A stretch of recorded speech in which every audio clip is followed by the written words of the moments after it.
Om na tatra suryabhati na chandra tarakam nema vidyuto bhanti kuto yamagnihi tameva bantu manabhakti sarvam tasya basya sarvam idam vivati.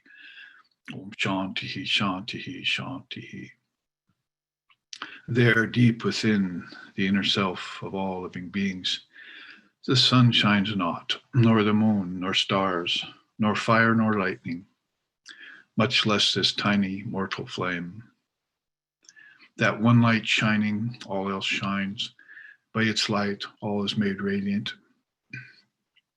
May that light of pure conscious awareness enter into us, permeate us to the very core of our being. Om peace, peace, peace. May peace be unto us, may peace be unto all. Om Hari Om, Hari Om, Hari Om Tat Sat.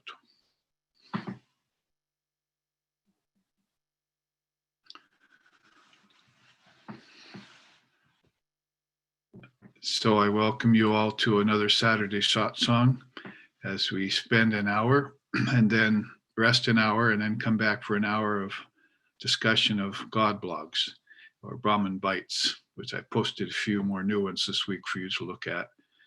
And I'm very, again, happy and pleased to see people getting together like this, particularly in these times that we're going through together. Can't see each other face to face, but in person, but FaceTime is all we're left with. So we have to face up to that fact and make the best of it.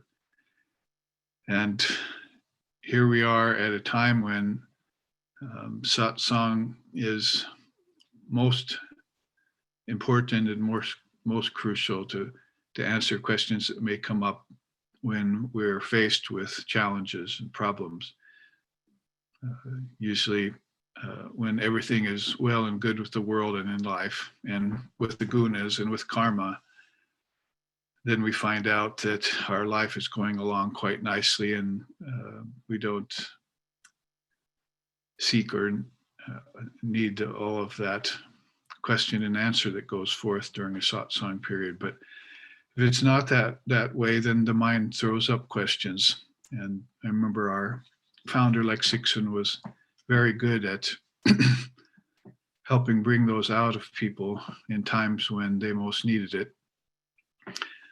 Or, of course, in an ideal time where people are seeking beyond sattva, another route to go is that life just gets balanced and peaceful and naturally so, and then you feel you want to intensify it. So whether it's a feeling of aspiration that you want to intensify things, or whether suffering begins to crowd in, or the mind throws up or conjures up some problems in Maya that it can't answer for itself, or it's having a hard time facing off with, then that's both those times in going in two different directions, might say inward and outward, are a good time to meet with holy company, which is one of the standard things of our tradition, is holy company. So with that, then maybe deeper aspirations come from you, or maybe there's some puzzles or questions in life, particularly in Maya, that can be addressed at this time in this hour or less now. So I'll open the floor, or in this case, the screen, for that kind of query. So go ahead and enter into Atma Vichara or Maya Vichara, which way do you want to go with it? And let me know what you're thinking here. We can have some divine dialogue.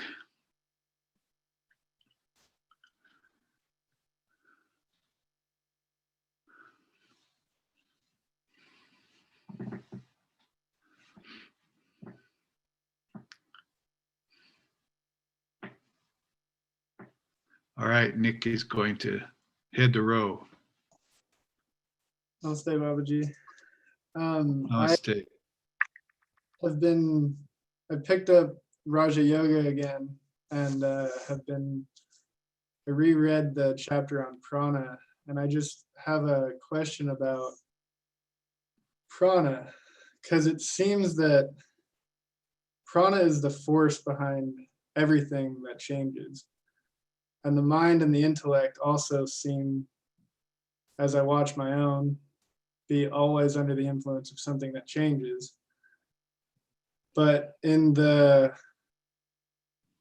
we talk about the koshas, it seems like the mind and the intellect are a more subtle aspect of the going abouts than prana, because there's pranamaya kosha and then manamaya kosha and inward. So I'm just wondering, does prana still flow through the mind and the intellect, or is there a force in the mind and the intellect of its own that is being referred to? Well, it's much like the difference between samskaras and instincts, as just like in view of a comparison. But that's what we were chanting when I opened up Natatra Suryabhati,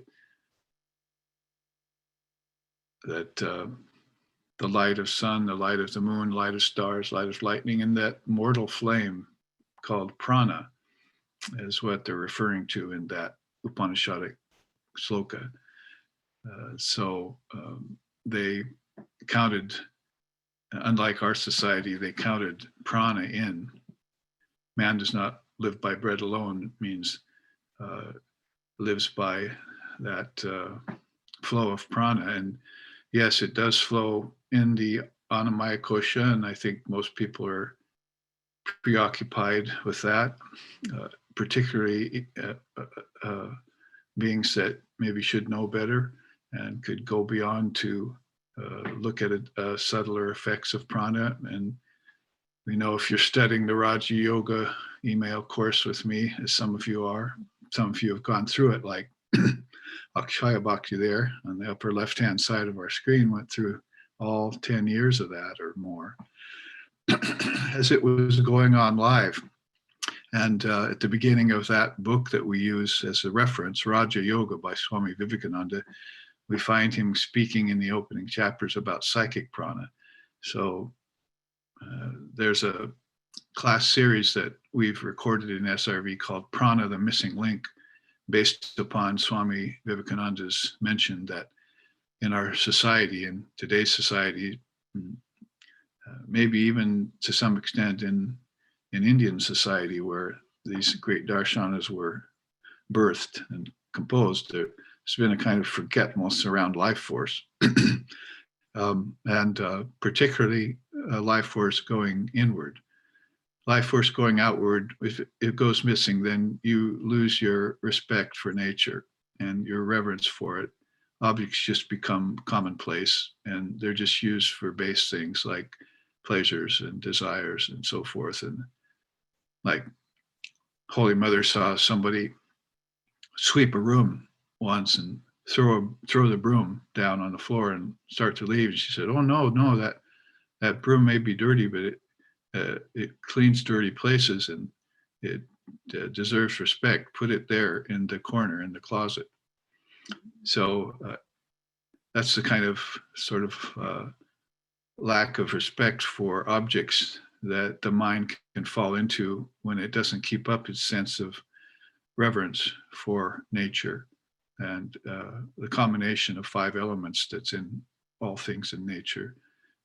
So that's a kind of outward example of losing our link to prana, so that mankind seems sort of like walking dead, as Hollywood's portraying us lately, and without any real contact or communion with nature. And even in the scriptures and the Gita and so forth, you'll find the great ones talking about going into nature and finding a place not too high and not too low, maybe near flowing water or in a mountain cave or somewhere where you can meditate deep within. So the outer location needs to be set up too. And that's not just for your viewing pleasure, because you're shutting your eyes, you're not really, it doesn't really matter what's outside in a sense.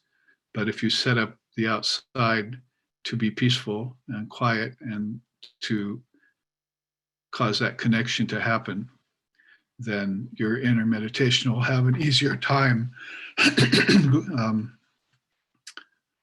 coming about. And otherwise you can you'll find a maybe a hard time immersing your mind in getting the senses to settle down, and they'll be moving about. The 5 horses of your chariot will all want to take a different road, as Ram Prasad sings in one of his poems to Mother Kali. And so those reins that are connected to the 5 horses are called prana in that chariot scenario we use. So it's important to have that prana mastered, as you know, in yoga. It's that important limb after yamas and niyamas and asana is pranayama. And it's not just breath or breathing exercises. That's just a sign that prana is there, that you breathe. And when you do breathing exercises, it's just an act of getting the outer prana calmed down and flowing evenly. But then when the prana is flowing evenly, that's where it all starts getting deeper, and you can get to the psychic prana, and the psychic prana will allow you to meditate. So if the gross prana is not mastered and even, then you have problems with your relationship outward, and you can't lift your senses off the objects.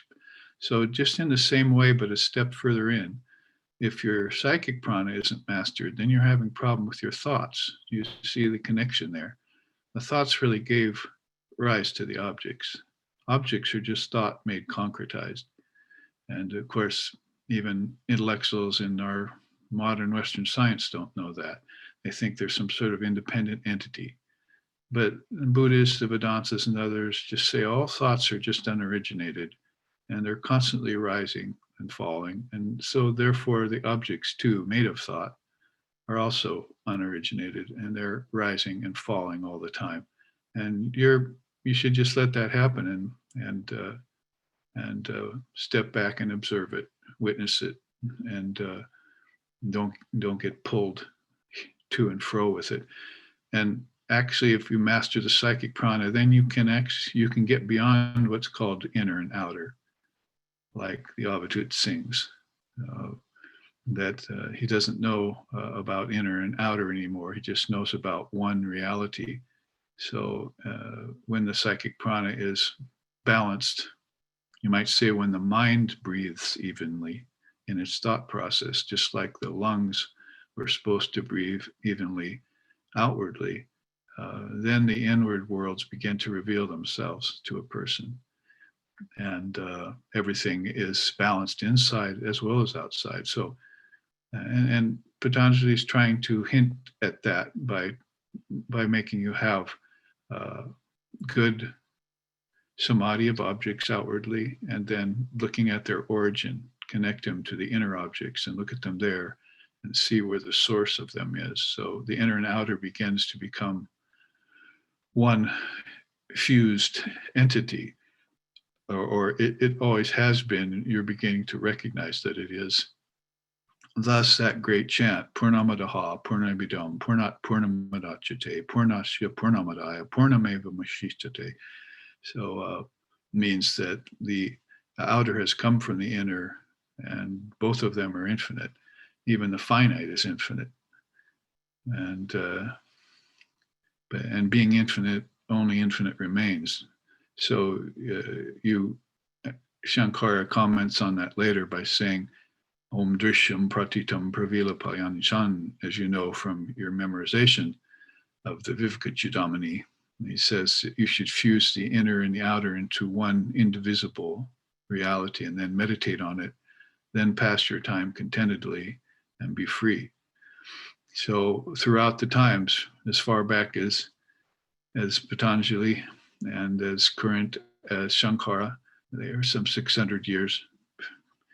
They're looking at quotes from the Upanishads thousands of years earlier, and keeping those axioms, those truths, that knowledge in our minds, so that when in this day and age we can practice the mastery of the mind as a yoga. Mano Buddhi Yoga, Holy Mother called it. So that's right to the point of your question. It's the mind and the intellect. Mano Buddhi Yoga was one of her yogas. And Jnana Daya Yoga was another yoga. Be compassionate to yourself by informing yourself of this knowledge, Jnanodaya Yoga. So those were two specific kinds of yogas that came out of her when she taught, very, very straightforward and very, very directly, very simply, but very profoundly. So both the prana, physical prana and psychic prana, the outer PP and the inner PP need to be taken up and mastered and evened out, smoothed out.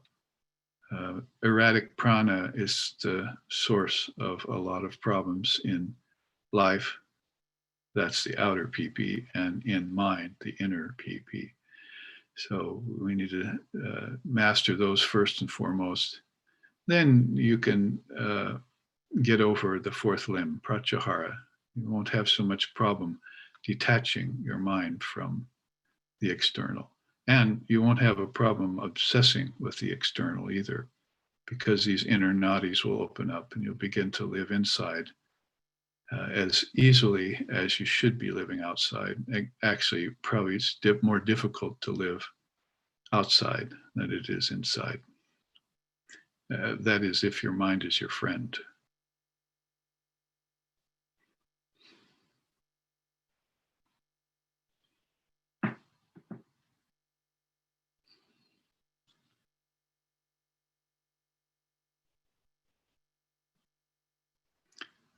And something has to carry your bliss too. So in the Anandamaya Kosha, you would have even a subtler form of energy that you would feel would be delivering peace and bliss into your heart.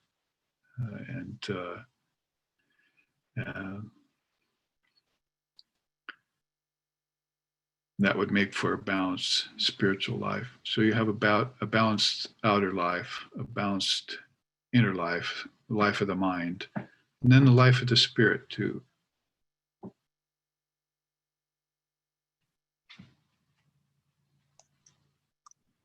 Thank you. I read in one of your responses to that lesson as well that you were distinguishing the power of Shakti to in two different categories, like Shakti and then the power of that divine force. And prana is like the insentient power, but there's still this, I don't know what word you used exactly, I'd have to look back, but it's like the intelligence behind it. And prana itself doesn't have the intelligence, but there's like this, there's an intelligent force behind it driving it. And do you mind just speaking on that a bit? Yes, it's a common teaching, of course, not to people who haven't been initiated into great traditions like Vedanta. It's an underground river, so a lot of people have to find it. The water has to flow to the surface at some point, so you can drink from that mountain stream. But for those who have found it and have taken a drink, then the teaching is that when they studied the prana, they found out that it was under the control of other forces. Like the moon shines by borrowed light. In the same way, then you find this prana shining by the light of Mother or Shakti. So Shakti power is much more self-willed and self-creating, self-actuating, and the prana just follows the bidding to do that. And the proof of that is in the ebb and flow and decline, or the waxing and the waning of the moon, according to the sun. In the same way that prana waxes and wanes, not only just when you're young and when you're old, but even in any given day, you can find your energy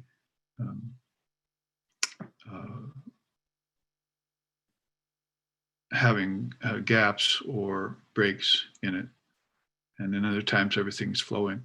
And that's kind of where it's difficult to distinguish gunas and prana and gunas and karma. That's why we try and make an effort to know all these things. Knowledge gets rid of fear and helps you master a thing. So once you know it and you have no more doubt about it anymore, and you're not in fear of it anymore, then it just takes its place in you in a balanced condition, whereas before the mind was brooding on it or was unsure of it, was uncertain. It kept throwing up these problems that I was talking about at the beginning of the satsang. And it'll conjure them up and throw them out of, as if out of nowhere, like white beetles coming out of the woodwork. Ram Prasad sings in one of his songs. Where do they come from, O mother? So the mind will throw out those things in different cycles of its life, its outer life, its inner life, and its spiritual life. Because all three levels of consciousness like that, your waking, dreaming, deep sleep, for instance, have an admixture still of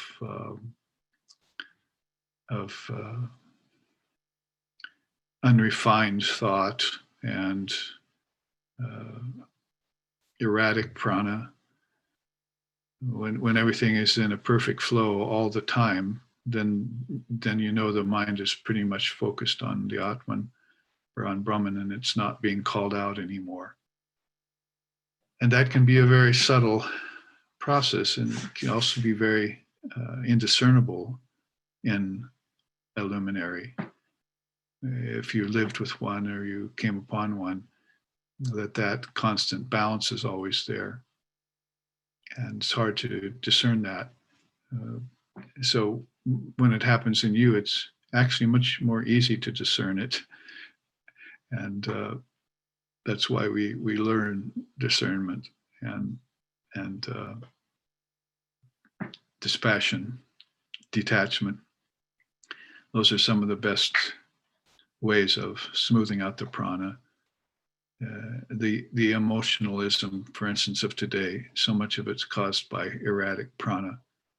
And the people wouldn't go to that as the problem, would they? They'd go to a therapist, or they'd go to a doctor or a psychologist, or take to other means, commonplace means, inferior means that provide a solution for only a short time. But knowledge of the prana and actuation of handling it will go to the source of that thing. So the breathing process is only a start, but it's a good start. At least one is becoming aware that such forces are flowing. But to become aware of the Shakti, that's much more subtle and takes much more time to ferret her out of hiding, as it were, because there's Shakti, but there's also Shaktiman. Shaktiman is directing the flow of Shakti and prana, like the spider in its web. The Upanishad says the web is like the prana that extends through all the worlds. And and the spider on its web can even detect a gnat flying into one of the strands. Just that subtle vibration, that slight vibration. So in the same way, Divine Mother knows everything that's happening throughout all the worlds via the prana. And you can too. The psychic prana that Swami Vivekananda brought up in the Raja Yoga book that I think was not just missing to Westerners, and it was missing to India too, and to deep thinkers. It's very easy to lose sight of her, and it's very easy to lose sight of that psychic prana. It's just like the senses lose sight of the objects. They don't see them as they truly are. In the same way, the mind can lose sight of its own intelligence, and that can just go to the background. And now you're thinking, but you're thinking, but you're not thinking, what's causing my thoughts? Where do they come from? And so thinking without thinking, moving without moving, acting without acting, knowing without knowing, that's the predicament people get themselves into when they don't keep all sets of eyes focused. The outer eyes, as I put in my message to all of you yesterday, if you saw that on Kalpataru Day, Jai Shri Ram Krishna, put into my message that may we all have perfect outer sight with our two eyes, perfect inner sight with our inner eyes, and then may our third eye open and see clearly beyond the three worlds and into the Atman. And we can dwell there then, otherwise not seeing is not believing.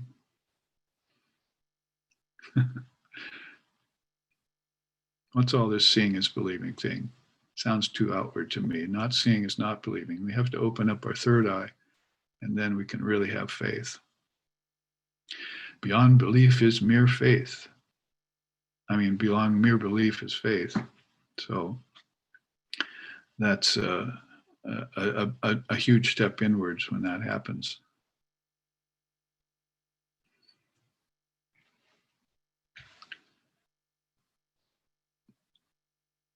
And of course, in our tradition, if you want to say not just Vedanta, but Vivekananda's Vedanta, the acid truth, the most corrosive substance in the three worlds that burns through everything. If you come to know not just Vedanta, but Vivekananda's Vedanta, in this new age, this recent age that we're in, then you will be initiated into and become aware of Mother Shakti. There are plenty of Vedantic circles, even Advaitic circles, that are still not aware of her. She's one of the most wonderful additions to the world's store of awareness and knowledge via Sri Ramakrishna and Holy Mother. The divine couple has come again. So bringing forth that mother aspect is a big part of that, and that can be people's refuge. May she, the primal guide, my refuge be, Swamiji would say.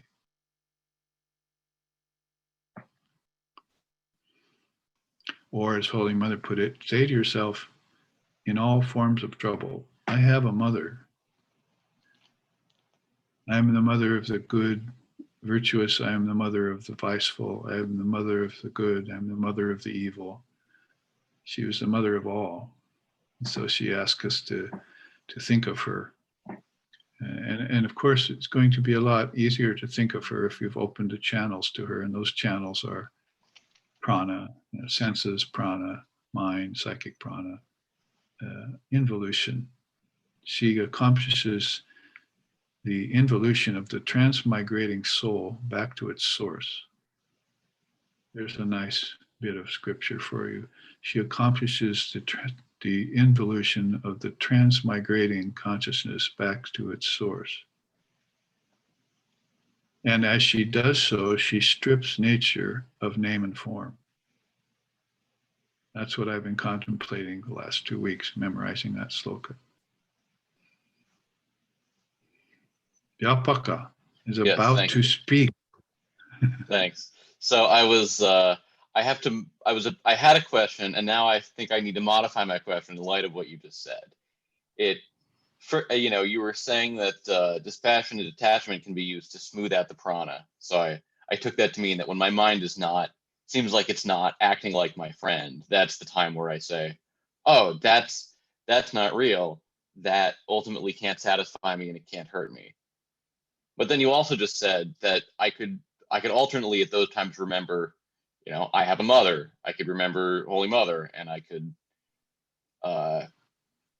either sort of ask for her blessings or try to follow her example. And those seem like they're two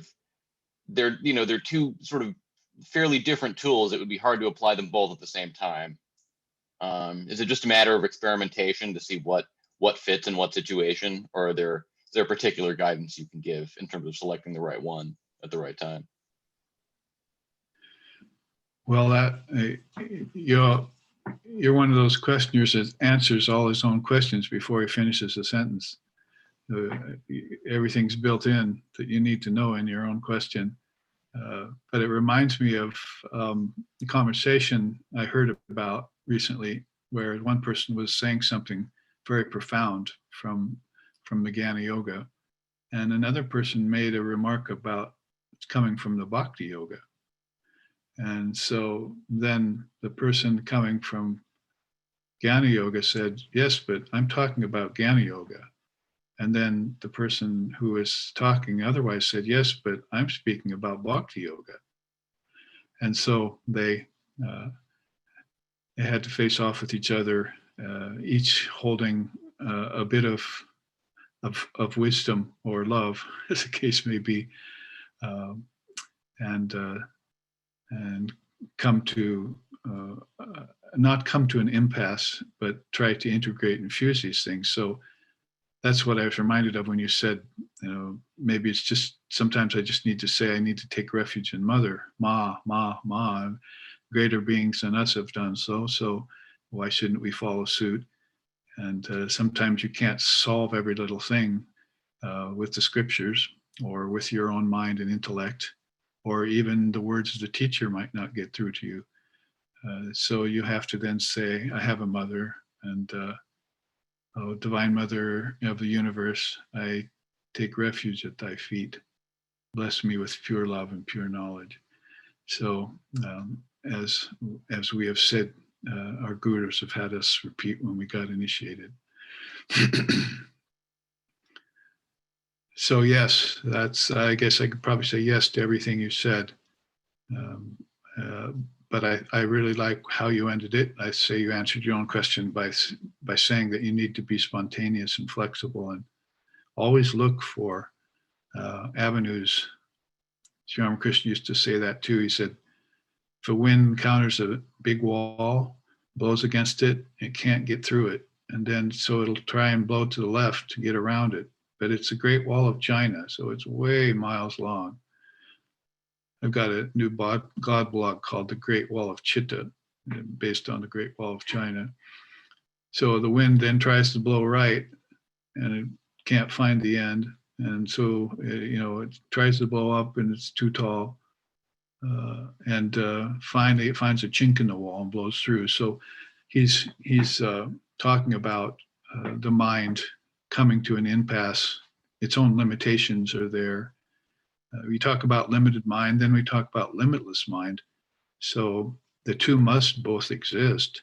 So I need to find that avenue around any blockage or impediment or obstacle or granti. And Vivekananda's attitude was, yes, you can do that. He was giving us permission all the time to blow through those impediments, like blast your karma. One person was saying how he had lifetimes of karma, he'd never get a night. He said, blast your karma right now. And so the mind being flexible like that, well, again, we saw that very much in our founder, Lex Hixon, and how positive he was about every little thing. I was amazed to find him positive when he had cancer of the intestines. He hadn't changed a bit.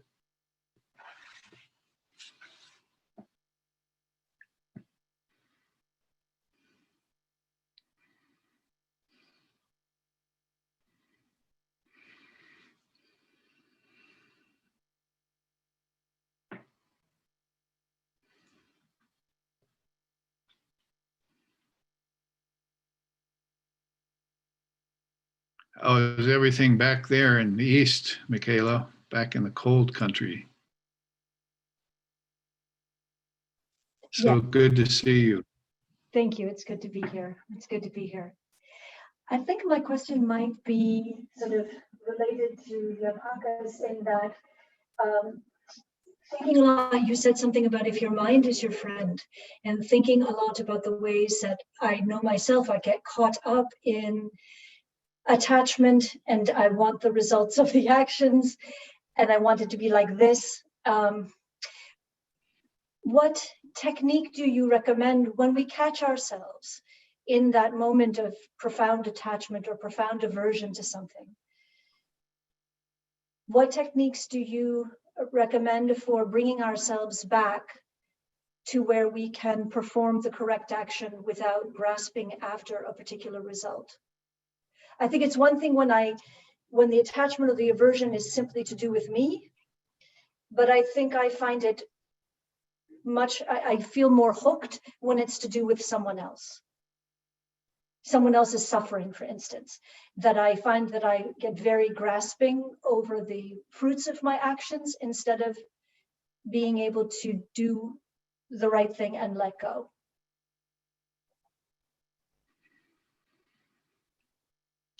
Yes, it's interesting that first we're so self-involved as we entered the human condition, and it's all about ourselves, and we have to protect ourselves, and we feel our own sufferings, and we really don't have that much empathy for others.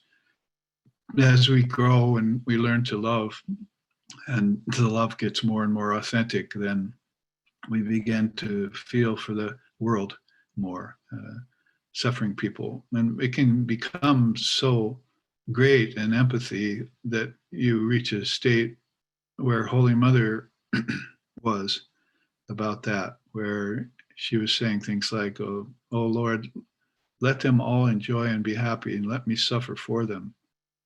So she was, of course, taking on people's suffering all the time and having effects on her body for it. And she once said, I don't know where all these things come from, my rash and my malaria and all these. I've never done anything wrong in my life. I don't deserve these.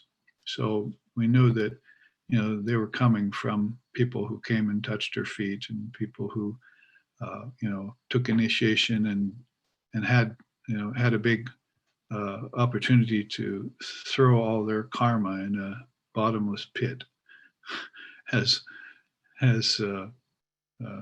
Gary Ghosh said about Sri Ramakrishna. If I had known what a huge pit he was for unresolved karma, I would have committed a lot more sins, he said tongue in cheek. So that empathy is probably one of the better words in English for it. Sympathy is rather limited, and sometimes we find out that when we see death or we see suffering, it's really our own fear that comes to mind, and it's sort of masquerading as a deeper empathy, but it's really just kind of a sympathy. Oh, you poor thing. But to roll up your sleeves and get right down into the suffering and take it on is, of course, a whole nother level, and takes capacity to do that. And so one expands one's capacity as one needs to over time for such a thing, all the way up to taking on the sufferings of the world. That's part of the fire, the furnace into which the great soul gets purified in, Vivekananda said in reference to that. So, well, back at our own little individual areas and places with our family around us and various things coming up with our with disease and death, with the 6 transformations, or at least the last 4 of them, because birth and growth are going on early on, but disease, old age, decay, and death usually kick in later. And so when that begins to happen, hopefully you're well shored up with the Vedantic teachings so you can forbear these calamities and look on these travesties that are going on in the world on all levels, and keep your balance and not react and be emotional, too over emotional about it. And because you're, of course, much better off yourself, and you're much more help to others if you can do everything from a sattvic state of mind. In restlessness and in tamas, you sort of fall into the same problems of the people that you're trying to help. Like I a couple times in my life of surfing had to pull people out of the waters who were drowning on the north shore of Oahu, because you just don't go out there when the waves are up unless you're a really good swimmer. They'll pull you right out and trounce you real good. And I remember saving a sailor. He should know about the ocean, but not like a surfer, he doesn't. So he went out in the water on the North Shore and was calling for help. So I went out on the deck. I was living right on the beach there. And I went out on the deck, and I always had my bathing suit on in those days, and I was ready to get in the water at any moment. So I just ran out and jumped in. And like an otter, just went through the waves that other people would get drowned in, because I had all the experience. Found him, swam up to him, and he came at me to drown me. You know, he was panicking. He was absolutely lost it. And I swam away from him and said, you know, I'm not going to touch you until you calm down. At this time, we were outside of the break, so you're safe, really. There's no reason to panic. You just got one problem: how to get back in. Because you have to go through the break to get in, unless there's a spare helicopter sitting around somewhere. So you have to calm them down. And then, you know, I took him by the arm and said, you know, we kicked and swam in just before the waves. And I said, now you're going to get trounced a little while, but you'll go under, and you'll just open your eyes in 10 seconds and you'll be on shore with sand all over you.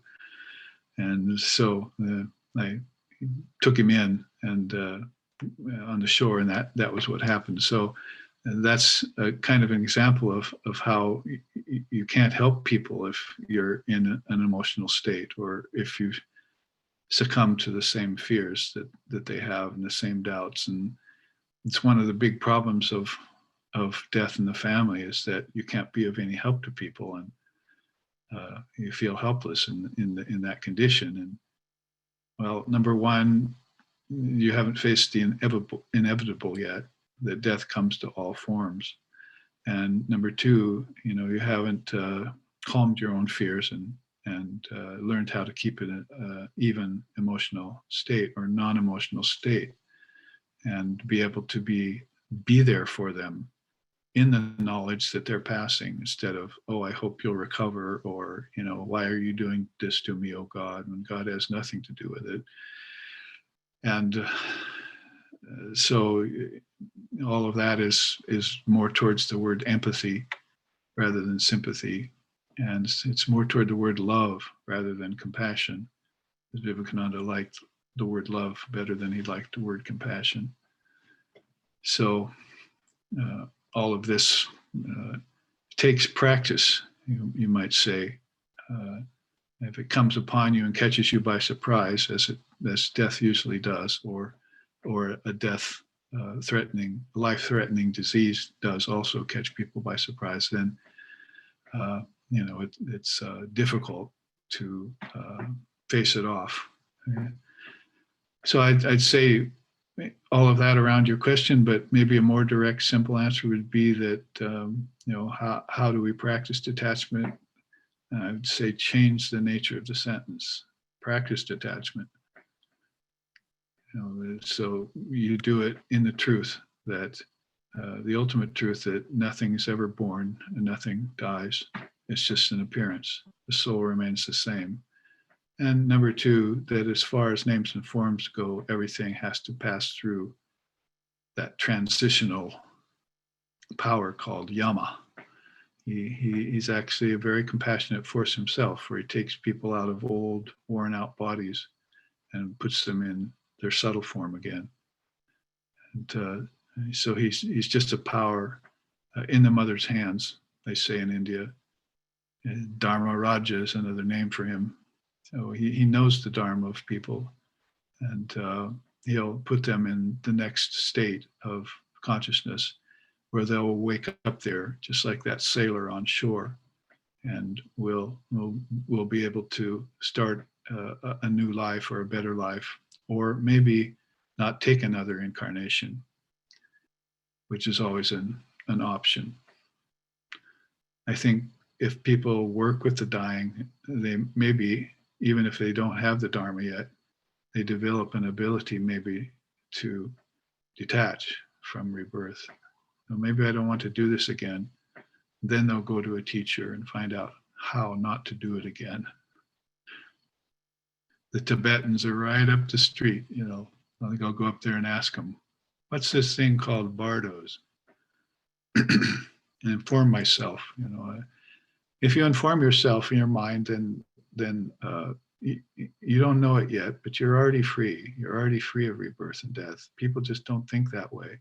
Oh, really? That's the truth? And they accept it, but they don't say, oh, well, then I'm free. They say, I have to think about that a while, or I think I'm free, but next year I'll fall back into bondage again because my mind will throw up a bunch of garbage around it. So you really have to have the faith that those things pass. And when knowledge kills them, they're dead.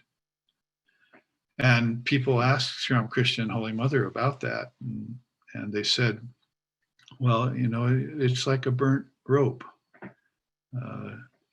It still looks like a rope, but it can't bind you anymore. So they're talking about thoughts of fear of death and doubt that come back up even after you've learned the truth. So you have to then use that truth again against it, you see.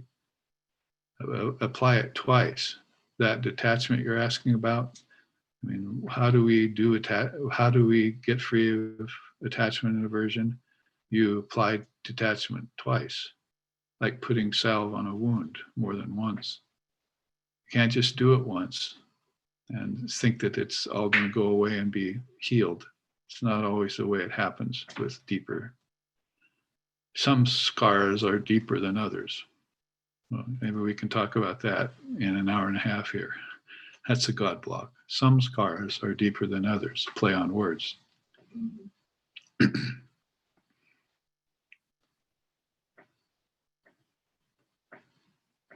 It's a good topic to be taking up, particularly at this time when more people are dying than usual, we think.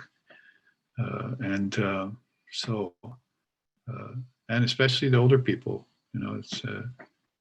it's probably good that COVID's killing us older people off instead of the younger ones in some ways. It would be nice if there was a selective COVID that just killed off the ignorant old people and left the illumined old people alive for us.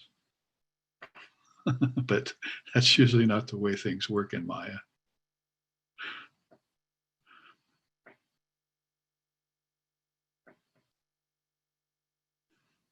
I definitely want some of the old swamis I know to keep living.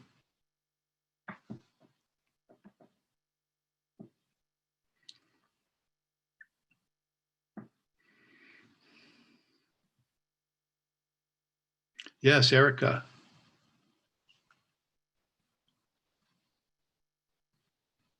How do I do it? Sorry. Namaste, Babaji.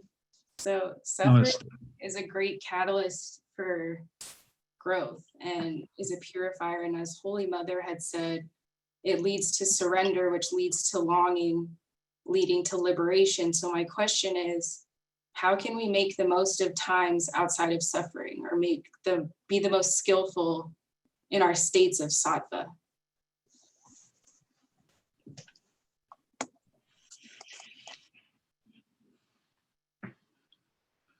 Well, suffering, you can't make use of time outside of suffering, because suffering you're always going to have to be making time inside of suffering, because pleasure is a kind of suffering too.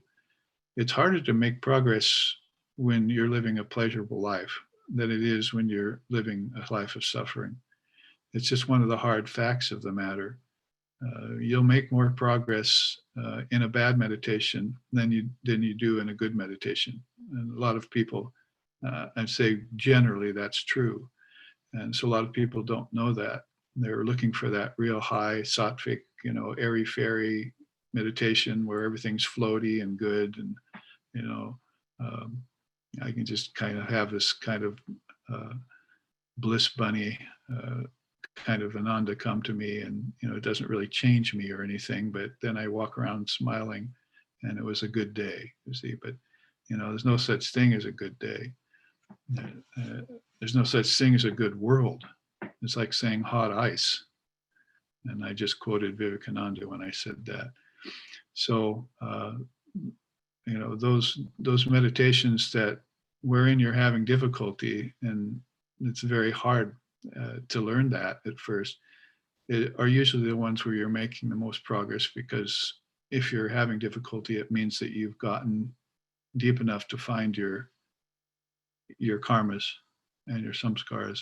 And when you're having really fun time in meditation, like everything's light and happy, and you're having a good hair day and everything else, then it's usually probably nothing is happening in your meditation that's of any advancement whatsoever.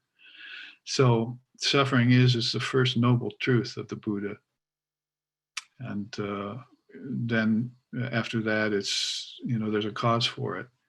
So I'd say a person who is suffering all of a sudden hears the Four Noble Truths, or the first noble truth, and wants to make progress and changes his attitude. And all of a sudden it says, well, suffering is, I think I'll accept that the way Buddha said it.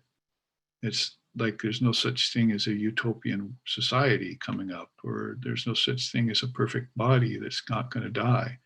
There's no such thing as a life without disease and illness. And so I think I'll just take the first noble truth on face value and accept it.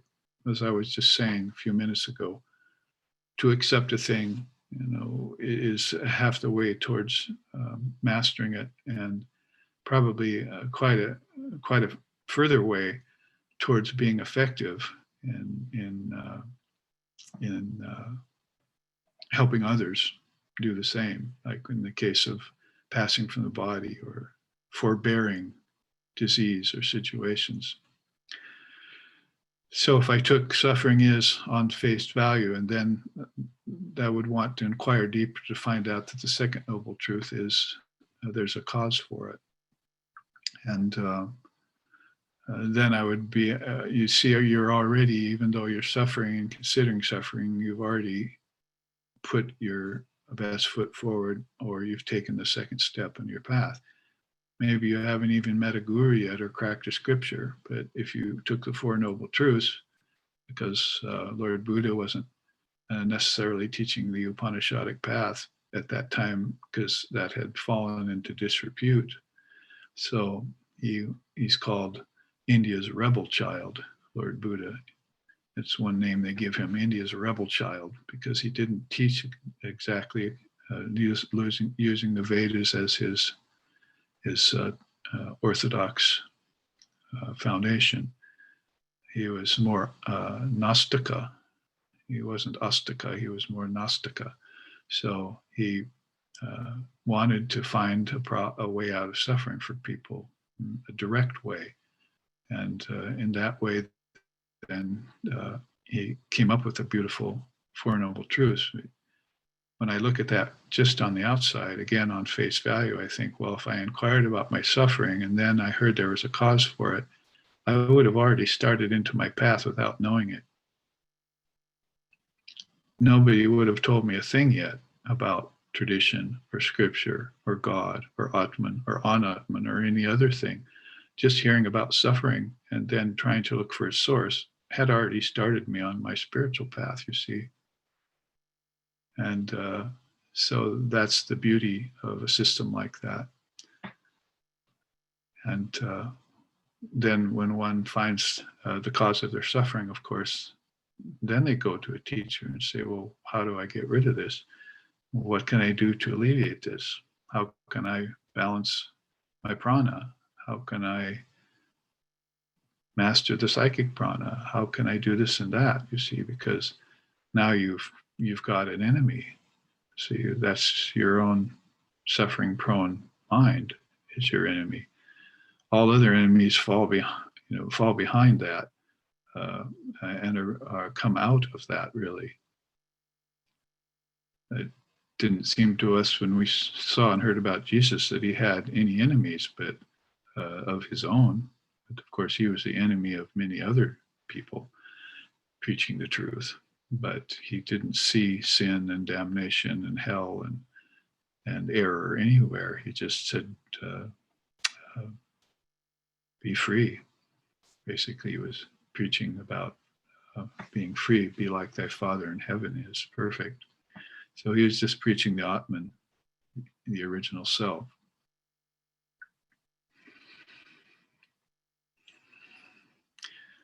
So in that way, don't ask me to take away your suffering. If you knew how important your suffering is to your spiritual progress, you wouldn't ask me to take it away, Padre Pio said to a woman once. So now you get to yoga, you see, and yoga wants you to transcend suffering. So it's all nice in avastas by steps. People are saying, get rid of my suffering, but they still need to go through it to get to a place where they themselves can destroy their suffering. They can't destroy their suffering under the mantle of saying, I am suffering all the time. They're going to have to, somewhere in their mind, find a few moments that says, I may be free. Or my bondage might be an illusion.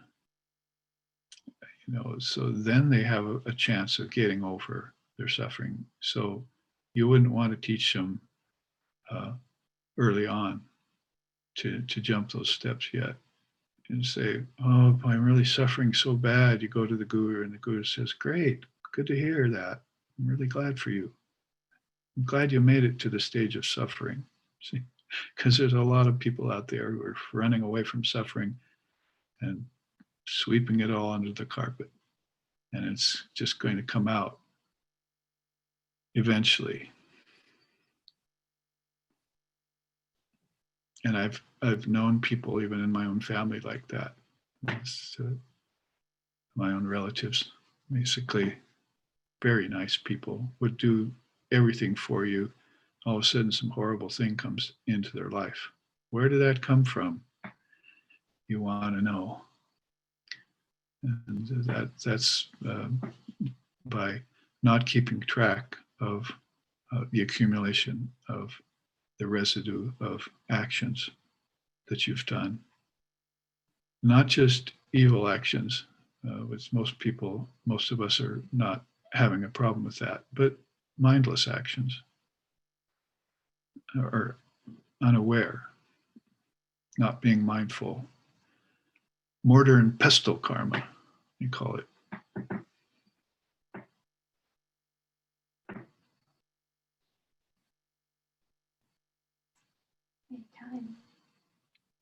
All right, we have time for one more question. It looks like Saraswati has one.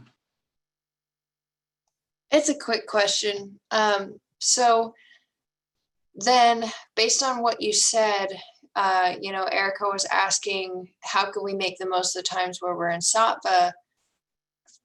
Taking into consideration what you just shared with us, would a good way to take advantage of our time in sattva be to increase our austerity or our tapas, our practice of austerity maybe, because we're in the right mindset and it's not, the goal isn't to just relax and like enjoy that sattva, but actually push ourselves and, increase our ability to forbear a little bit while we're in the right mindset? Yes, I think that's what Shankara calls pure sattva. So he added a fourth guna, as it were. Tamas at the bottom, black, Rajas in the middle, red. Sattva at the top, you might call it yellow or pale. But then he said sattva shuddha is pure, clear, or brilliant white. So he means that when you reach a balanced state of mind, body, and heart and energy, all of those are functioning the way they should, and maybe for an extended period of time, then that's really the best time to do your austerities. And most people don't. They usually revert back to just enjoying that balanced state. And that's where Patanjali comes up with the warning about the 4 obstacles to meditation. One of them is called bliss. So it doesn't sound characteristic of India, does it? Because bliss, ananda, is like, wow, that's the thing. You see, you get that in the highest samadhi. But this kind of bliss he's talking about is a sort of preemptive bliss, or a requisite bliss that is sort of a test for you to see if you can go beyond that in meditation and experience